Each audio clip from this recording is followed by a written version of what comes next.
Hello बच्चों, good morning all of you. आज हम समझ रहे हैं शेखावत विश्वविद्यालय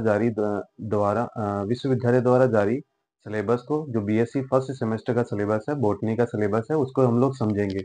हमें क्या क्या पढ़ना है, किस प्रकार से पढ़ना है, उसके बारे में हम लोग जानेंगे। तो यहाँ पर मैंने लिखा है बीएससी फर्स्ट ईयर का सेमेस्टर फर्स्ट है, उस सब्जेक्ट का नाम है बॉटनी। और उसके बाद में पेपर का नाम है diversity of plant kingdom. Diversity का मतलब क्या होता है कि प्लांट किंगडम के अंदर विविधताएं कैसी कैसी विविधता है, उसके बारे में, किस किस प्रकार के प्लांट्स इस वर्ल्ड के अंदर पाए जाते हैं, उनके बारे में हम लोग समझेंगे। तो यहाँ पर यूनिट फर्स्ट हमारे दी गई है, जिसका नाम है एल्गी मतलब शैवाल। तो शैवाल के अंदर शैवाल इसके जनरल कैरेक्टर, जो शैवाल होते हैं वो किस प्रकार के आवास में पाए जाते हैं, कहाँ कहाँ होते हैं, उसमें किस प्रकार का जनन होता है, उनके बारे में, उनके जनरल कैरेक्टर हम लोग समझेंगे। ओके। फिर उसके बाद उनका वर्गीकरण, क्लासिफिकेशन देखेंगे कि किस प्रकार से कितने भागों में शैवालों को बांटा गया है। उसके बाद में हम लोग समझेंगे उनके हैबिटाट को। हैबिटाट का मतलब होता है आवास। हैबिटाट का मतलब होता है आवास। उसके बाद में उसकी थैलस स्ट्रक्चर। थैलस स्ट्रक्चर का मतलब होता है बॉडी का, किस प्रकार की बॉडी होती है, उसको जड़, तना, पत्ती, लीफ में बांटा गया है, नहीं बांटा गया है। ये बॉडी जो है जड़, तना, पत्ती में विभाजित होती है, नहीं होती है। ठीक है, तो ऐसी बॉडी को हम लोग क्या बोलेंगे, जो जड़, तना, पत्ती और फल में डिवाइड नहीं होती है, ऐसी बॉडी को हम लोग बोलते हैं थैलस बोलते हैं, जिसको हिंदी में बोलते हैं सुकाय की संरचना। ठीक है, उसके बाद में उसमें जनन किस प्रकार का, रिप्रोडक्शन किस प्रकार का, कायिक जनन होता है, लैंगिक जनन होता है, अलैंगिक जनन होता है, उसके बारे में हम लोग समझेंगे। फिर इसके बाद में शैवाल के अंदर, इस यूनिट के अंदर शैवाल के 3 ऑर्गेनिज्म के बारे में बताया गया, जिसका पहला नाम है नॉस्टॉक। और नॉस्टॉक होता है एक प्रकार का साइनोबैक्टीरिया, नीलहरी शैवाल है ये। ओके, तो इसमें आप देखेंगे लाइफ हिस्ट्री, हम लोग जीवन का इतिहास समझेंगे। उसके बाद में इसका जीवन चक्र किस प्रकार का है, और इसके बाद में इसकी बॉडी की संरचना, यानी शरीर की संरचना किस प्रकार की, उसके बारे में समझेंगे। दूसरा सवाल है कारा सवाल। ठीक है, कारा के बारे में देखेंगे। कारा का जीवन चक्र हम लोग देखेंगे, उसके बाद में उसकी संरचना हम लोग पढ़ने वाले हैं। फिर इसके बाद में पॉलीसाइफोनिया के बारे में देखेंगे। पॉलीसाइफोनिया का जीवन चक्र और उसकी स्ट्रक्चर को हम लोग समझेंगे। उसके बाद में शैवालों का आर्थिक महत्व हम लोग देखेंगे। शैवाल मनुष्य के जीवन में किस प्रकार से यूजफुल हो सकते हैं, उनका आर्थिक महत्व हम लोग पढ़ने वाले हैं। उसके बाद में फंजाई के बारे में, जो कवक होते हैं वो किस प्रकार के होते हैं, उनमें पोषण किस प्रकार का होता है, कवकों का सामान्य लक्षण हम लोग पढ़ने वाले हैं। उसके बाद में उसका थैलस ऑर्गेनाइजेशन, बॉडी की संरचना को हम लोग समझेंगे, किस प्रकार की बॉडी होती है। फिर इसके बाद में उनके अंदर सेल वॉल कंपोजिशन, किस प्रकार की सेल वॉल यहाँ पे बनती है, कि काइटिन होता है, सेलुलोज होता है, किस प्रकार की सेल वॉल यहाँ होती है। फिर उसके बाद में उनमें पोषण किस प्रकार का होता है, पोषण के बारे में पढ़ेंगे। फिर रिप्रोडक्शन के बारे में पढ़ेंगे। उनका वर्गीकरण पढ़ेंगे, जो सबसे महत्वपूर्ण वर्गीकरण है कवकों का, जिसका नाम है एलेक्जोपोलस के द्वारा दिया गया वर्गीकरण है। उसके बाद में हेटेरोकैरियोसिस और पैरासेक्सुअलिटी के बारे में देखेंगे, परलैंगिकता के बारे में, कवकों में किस प्रकार की परलैंगिकता पाई जाती है। फिर इसके बाद में हम लोग पढ़ने वाले हैं इकोनॉमिक इंपोर्टेंस, कवकों का इकोनॉमिक इंपोर्टेंस, कि मनुष्य के लिए किस प्रकार से यूजफुल हो सकते हैं, उनके बारे में हम लोग समझेंगे।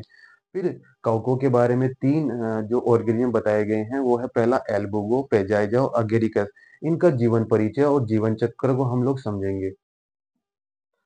अब हम यूनिट नंबर सेकंड की बात करते हैं। इसमें क्या क्या बताया गया है सिलेबस में, देखिए। इसमें हम लोग देखते हैं यूनिट नंबर सेकंड के अंदर लाइकेन। लाइकेन वैसे होते क्या है, कवक और शैवाल के जो सहजीवन संबंध होता है, उसी को हम लोग बोलते हैं लाइकेन। लाइकेन के जनरल कैरेक्टर कैसे होते हैं, ठीक है। उसके बाद में इनकी मॉर्फोलॉजी, आकारिकी किस प्रकार की है, इनके अंदर रिप्रोडक्शन किस प्रकार का होता है, जनन किस प्रकार का होता है, उसके बारे में हम लोग पढ़ेंगे। फिर इनके अंदर इकोनॉमिक इंपोर्टेंस, इनका इकोनॉमिक इंपोर्टेंस है वो किस प्रकार का होता है, लाइकेन का। मुख्यतः लाइकेन जो होते हैं वो पोल्यूशन इंडिकेटर होते हैं, हम लोग बोल सकते हैं पर्यावरण के सूचक होते हैं। ठीक है, उसके बाद में हम लोग बोल सकते हैं ब्रायोफाइट के बारे में। ब्रायोफाइटा पादप जगत के उभयचर होते हैं। ब्रायोफाइटा पादप जगत के उभयचर। उनका जो जनरल कैरेक्टर किस प्रकार के हैं, सामान्य लक्षण किस प्रकार के हैं, उनकी मॉर्फोलॉजी किस प्रकार की है, रिप्रोडक्शन उनके अंदर किस प्रकार का देखने को मिलता है। फिर इसके बाद में एक हमारे पास में ब्रायोफाइटा के अंदर एक ऑर्गेनिज्म दिया गया है, ब्रायोफाइटा का मेंबर दिया गया है, जिसका नाम है मार्केंसिया। मार्केंसिया में किस प्रकार का जनन होता है। फिर एंथोसिरोज क्या होता है, उसमें जनन किस प्रकार का होता है, जीवन चक्र किस प्रकार का होता है, उसके बारे में हम लोग पढ़ेंगे। फ्यूनेरिया के बारे में पढ़ेंगे।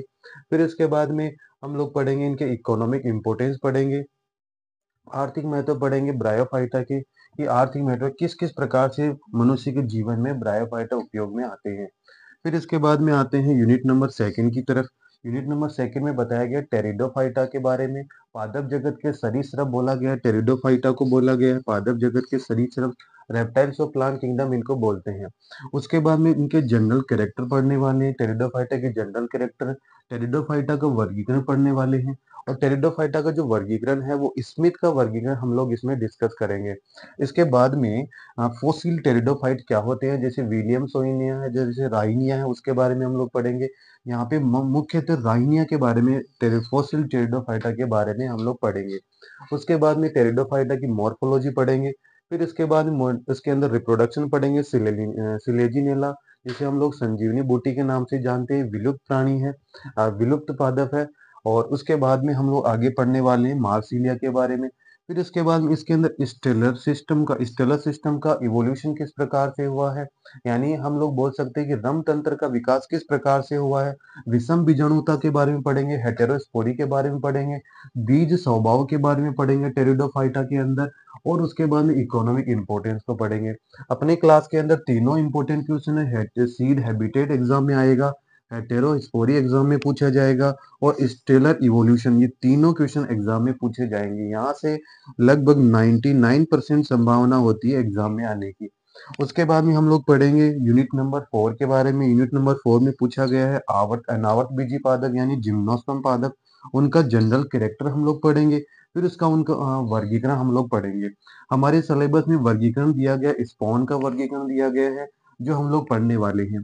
फिर इसके बाद में टाइप्स हम लोग पढ़ेंगे, इसकी लाइफ हिस्ट्री किस प्रकार से है, साइकस की, इसके अंदर एक मेंबर दिया गया है साइकस, साइकस की लाइफ हिस्ट्री हम लोग पढ़ने वाले हैं। फिर इसके बाद में इफेड्रा को पढ़ने वाले हैं। इफेड्रा के अंदर इफेड्रा क्या होता है, उसका कहाँ पे रहता है, कहाँ पे इसका आवास होता है, इफेड्रा के बारे में हम लोग पढ़ने वाले हैं। फिर इसके बाद में हम लोग पढ़ने वाले इकोनॉमिक इंपोर्टेंस पढ़ने वाले अनावर्तबीजी पादपों के। फिर इसके बाद में हम लोग पढ़ेंगे एंजियोस्पर्म पादप, आवर्तबीजी पादप, उनके सामान्य लक्षण पढ़ेंगे। उसके बाद में उनका वर्गीकरण पढ़ेंगे।